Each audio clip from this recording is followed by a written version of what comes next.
Praise the lord. దేవుని పరిశుద్ధ నామమునకు మహిమ కలుగును గాక.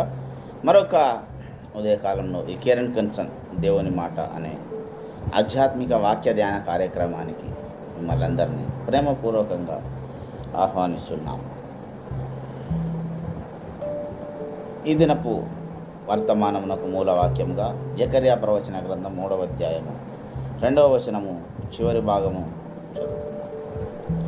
ఇతడు అగ్నిలో నుంచి తీయబడిన కొరివి వలె ఉన్నాడు కదా. ప్రేస్తల చిన్న మాట ప్రార్థన చేసుకుందాం.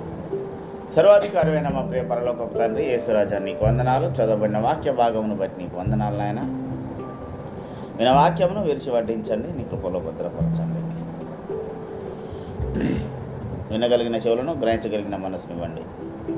నాతో మా అందరితో మాట్లాడడం ఈశ్వరాన్ని ప్రేమించి అడిగి పెట్టుకుంటున్నాను తండ్రి. Praise the lord. ప్రభు నందు నాకు అత్యంత ప్రియులారా, చదవబడిన వాక్య భాగంలో నిన్న కానీ మొన్న కానీ యెరూషలేమును కోరుకొని యెహోవా అనేటటువంటి మాట మాట్లాడాను. యెరూషలేము ఏంటి, ఎలాగుండాలి, ఎందుకు అనేది. అయితే ఇప్పుడు ఇందులోనే మరొక మాట ఏంటంటే, అదే వచనంలో చివరి మాట, ఇతడు అగ్నిలో నుంచి తీయబడిన కొరివి వలె ఉన్నాడు కదా మాట్లాడుతున్నాడు. నిజంగానే యెహోషువ అగ్నిలో నుంచి తీయబడ్డ కొరివిలాగున్నాడా అనేది పక్కకు పెడితే, ఈ అగ్ని కొరివి అనేది ఈ రెండు మాటలు మాత్రమే మనం ఈరోజు మాట్లాడుకుందాం. అగ్ని అనగా దహించి వేసేది,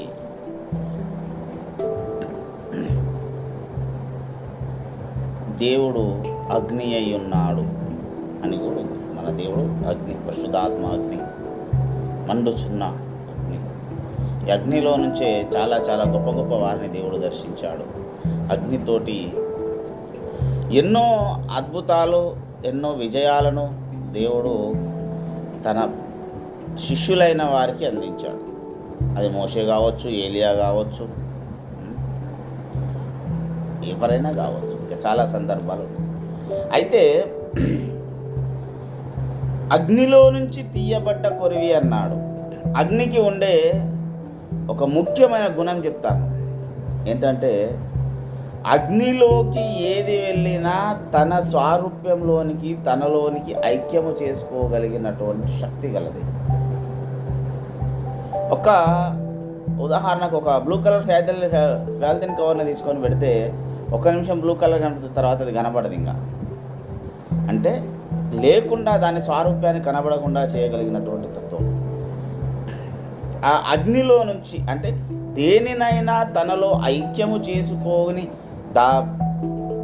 దానిలోనికి, అగ్నిలోనికి వచ్చిన దాని స్వారూప్యాన్ని లేకుండా చేసి తన స్వారూప్యాన్ని మాత్రమే బయటికి చూపించగలిగినటువంటి లక్షణము కలిగినది అగ్ని. జాగ్రత్తగా గమనించాలి. అయితే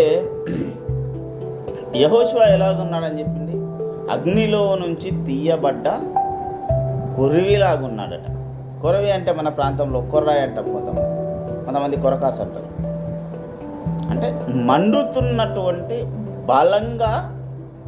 బలంగా ప్రజ్వరిల్లుతూ మండుతున్నటువంటి ఒక కర్ర. ఇక్కడ ఇంకొక విషయం చెప్తాను. మీరు ఒంటరిగా ఉండి ఏం సాధించలేరు అని చెప్పాడు. కానీ అగ్నిలో నుంచి తీయబడ్డప్పుడు కొరివి ఒకటే వస్తుంది. కొరివిలు కాదు, కొరివి ఒకటే వస్తుంది. ఈ ఒకటే వచ్చిన కొరివి ఎలాగుండాలి? అది కొరివి ఉండాలి. ఆ మండుతున్నటువంటి కొరివిని కనుక తీసి చూస్తే అది వెలుగు వేడితో పాటు దాని నుంచి కొన్ని నిప్పు రవ్వలు ఎగిసి పడతా ఉంటాయి. ఇప్పుడు మీరు తీయండి, ఆ మండుతున్న ఒక పొయ్యిలో నుంచి, పెద్ద కాగల్లోంచి, ఒక మంటలోంచి ఒక కట్టెను కనుక బయటికి లాగితే అది నిప్పు రవ్వలు ఇట్లా లేస్తూ ఉంటాయి, ఎర్రగా రగులుతూ. అది కొరివి యొక్క లక్షణం. యేసయ్య అన్నాడు కదా, నేను భూమి మీద అగ్ని వేయవచ్చు. ఎలా చేసాడు? ఈ కొరివికి దానికి సంబంధం ఏంటి అంటే, కొరివి తీయబడ్డప్పుడు ఎంత బలంగా కనిపిస్తుందో, ఒక విశ్వాసి కూడా యేసు చేత నడిపించబడుతున్నప్పుడు అంత బలంగా ఉండాలి. కొరివి యొక్క లక్షణం ఏంటంటే, దీని నుంచి వెళ్ళిన ఏ నిప్పురవ ఎక్కడ పడ్డా అక్కడ ఇంకొక మంట తయారవుతుంది. అర్థమైందా? ఈ కొరివిలో నుంచి వెళ్ళిన నిప్పురవలు ఎలాగైతే ఎగుస్తాయో అది ఎక్కడికి వెళ్ళినా పడ్డా కూడా అక్కడ ఇంకొక మంటను అది తయారు చేస్తుంది. కొరివి యొక్క ప్రత్యేకత ఏంటంటే దాని నుంచి విడిపోయిన చిన్న అణువు కూడా మరొక మంటను సృష్టించగలదు. ఇది ఇంపార్టెంట్ ఇక్కడ. యెహోషువను దేవుడు ఎందుకు కాపాడాడని చాలామందికి డౌట్ ఉంది. దాంట్లో మనం విన్న చాలా ప్రసంగాల్లో మన పెద్దలు ఏం చెప్పారంటే దేవుడు ఆయనను ప్రేమిస్తున్నాడు కనుక కాపాడాడు. మరి దేవుడు ఎవరిని ప్రేమించలేదు? యూదా ఇస్కరియోతును దేశించాడా? శిష్యుడనే ప్రేమించాడు, కానీ సాతానుకు అతను అవకాశం ఇచ్చాడు కనుక శిక్షార్హుడయ్యాడు. సౌలును ప్రేమించలేదా? నాతో ముందు రేపటి కళ్ళని ఎందుకు చెప్పాడు? ఇక్కడ ఒక్కటే గమనించాలి, ఏంటంటే దేవుడు ప్రేమామయుడు అనేది ఎంత వాస్తవమో, దేవుని కొరకు నీవు మండాలనుకున్నప్పుడు నీ ద్వారా ఎక్కడ ఒక చిన్నది నీ నోటి నుంచి ఒక మాట రాలిపడ్డా అక్కడ అగ్నిని సృష్టించగలిగిన గొప్పవాడు మన దేవుడు. అందుకే నేను పందుల ముందు ముత్యాలు వేయద్దు అని. అర్థం చేసుకోలేని వాడు వేరు. ప్రియులారా, ఒక విషయం గుర్తుపెట్టుకోవాలి. ఇప్పుడు నీవు అగ్ని చేత కలిపి మండబడుతున్నావా? బయటికి వస్తే కొరివిలాగా వస్తావు. కొరివిలాగా నువ్వు రావట్లేదు, నీ మాటలు నీ ప్రవర్తన కొరివిలాగా లేదు అంటే నువ్వు ఒక విశ్వాసమైనా సేవకుడివైనా నువ్వు ఆ మండుచున్నటువంటి ఆ మంటలో నీవు లేవని అర్థం. అందుకే కొరివి అనేదాని లక్షణం చెప్పాను. ఏంటి? ఆ ప్రజ్వరిల్లుతున్న ఆ నిప్పు రవ్వలు ఎక్కడ పడితే అక్కడ మరొక మంట తయారవుతుంది. అంటే ఒక విశ్వాసిగా దేవుడు నీలో చూడాలనుకున్నది అంత్యకాలంలో ఒకటే, నువ్వు ఎక్కడికి వెళ్ళినా ఒక మంటలాగా నువ్వు నిలబడాలి దేవుని కొరకు. నీ నోటి నుంచి వచ్చే ప్రతి మాట, నీ నోటి నుంచి వెళ్ళే ప్రతి ప్రార్థన దేవుని కొరకు ఒక బలమైన సైన్యాన్ని తయారు చేయగలిగినటువంటి ఒక మంట కావాలి. ఈరోజు అది లేదు. సంఘాల్లో నిద్రావస్థలో జోగుతున్న పరిస్థితిలో ఉంది.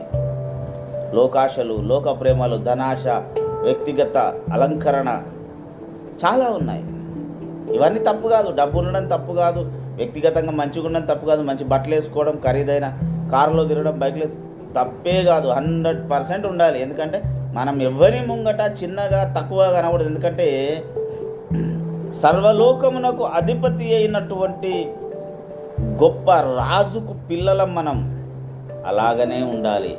కానీ రాజు లక్షణం దర్పణమే కాదు, రాజరికము, ఆ టీవీ కూడా, ఇవన్నీ ఉండాలి.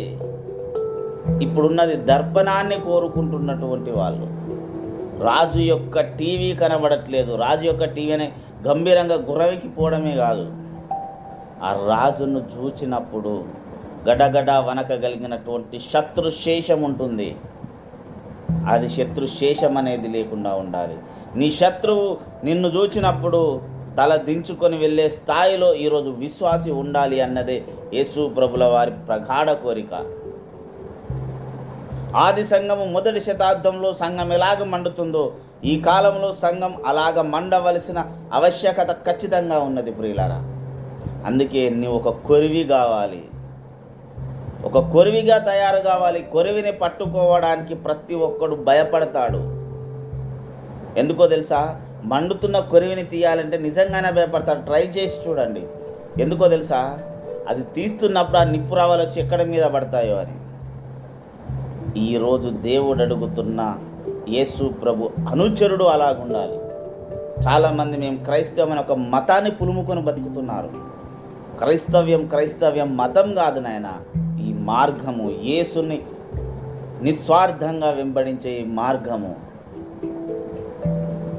నీవు కూడా ఒక కొరివిలాగా నిన్ను ఎవరు తాకాలన్నా, నిన్నెవరు బయటికి లాగాలన్నా నీ ప్రజ్వలనలో నుంచి వచ్చే నిప్పు కణికలకు భయపడగలిగిన స్థాయిలో, భయపెట్టగలిగిన స్థాయిలో నీ జీవితము ఉండాలి. ఇది దేవుడు కోరుకుంటున్నాడు.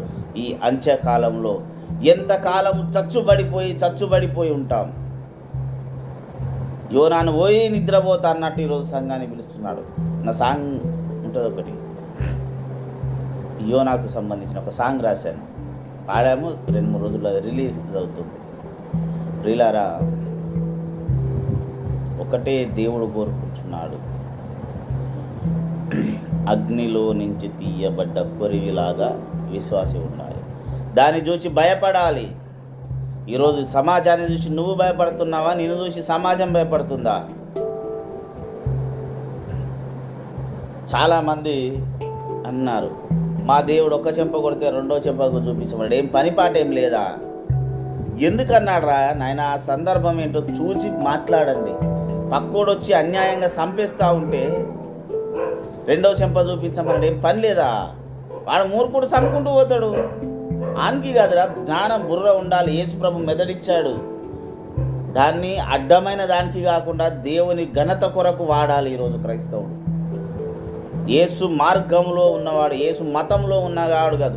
మతంలో ఉన్నవాడు ఎప్పుడు మూర్ఖంగానే బతుకుతాడు. యేసు మార్గంలో ఉన్నవాడు మాత్రమే దేవుని కొరకు నిజాయితీగా బ్రతకాలనుకుంటాడు. మతానికి మార్గానికి చాలా తేడా ఉంది. మతంలో ఉన్నవాడు వానవసరాల కొరకు బ్రతుకుతాడు. మార్గంలో ఉన్నవాడు తన మార్గంను సరళము చేసుకుంటూ ముందుకెళ్ళడానికి ఉంటాడు. ఇది గమనించండి. అందుకే మతానికి మార్గానికి తేడా చెప్పాను. మతం ఏం పాడైందిరా? మతంలో కొట్టుకొని తిట్టుకోవడం తప్ప ఏమీ ఉండదు. ప్రియులారా, జాగ్రత్తగా గమనించాలి. యేసు మార్గములో ఒక మండుతున్న కొర్రాయి వలె, కొరకాసు వలె, కొరవి వలె నువ్వు ఉండాలని దేవుడు అనుకుంటున్నాడు. అందుకు మాత్రమే యెహోషువను దేవుడు కాపాడాడు. సరే, అంత కొరివిలాగా ఉన్న వానికి మరకలు ఎందుకు వచ్చాయి అనేది ఇక్కడ ఇంకొక ఆప్షన్. ఓకే.